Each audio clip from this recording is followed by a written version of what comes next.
we are back in the city-state of Singapore where it all began. The Conrad Centennial Singapore was our very first Conrad hotel, and the impression it left paved the way for us to visit many more Conrads over the years.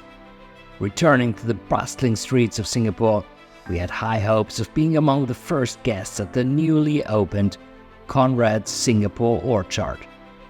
Unfortunately, those hopes weren't realized, but more on that later. The Conrad Singapore Orchard boasts several upscaling dining and drinking options. Although the Michelin-starred restaurant Summer Place is currently undergoing renovations, it is expected to reopen in February 2024, showcasing classic Cantonese cuisine. Basilico, an Italian buffet restaurant, also serves breakfast, which is a true highlight of the hotel. However, the limited number of tables in relation to the hotel's size led to long waiting queues, even though the hotel was only operating on 8 out of 12 floors. The presence of coffee stains on cups after just 3 days somewhat diminished the impression of this high-class restaurant. On the brighter side, the Manhattan Bar consistently ranks among Asia's top 50 bars. The influence of the high-class dining concept extends to the evening snacks offered in the executive lounge, presenting unique options like truffle pizza or double-boiled fish cartilage soup with bamboo pith, rare finds in lounges worldwide. With Raimish at the helm, the current manager, the executive lounge experience aligns seamlessly with a sophisticated culinary approach.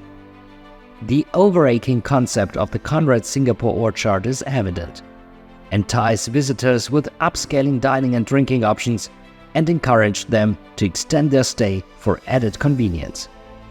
However, the question remains, is this enough to justify spending $300 or more on the hotel? Personally, I find myself somewhat uncertain. Despite the pleasing refurbishment with vibrant colors, the room felt somewhat cramped at 35 square meters or 370 square feet. While the strategic placement of 2 mirrors creates an optical illusion of more space, it doesn't translate physically.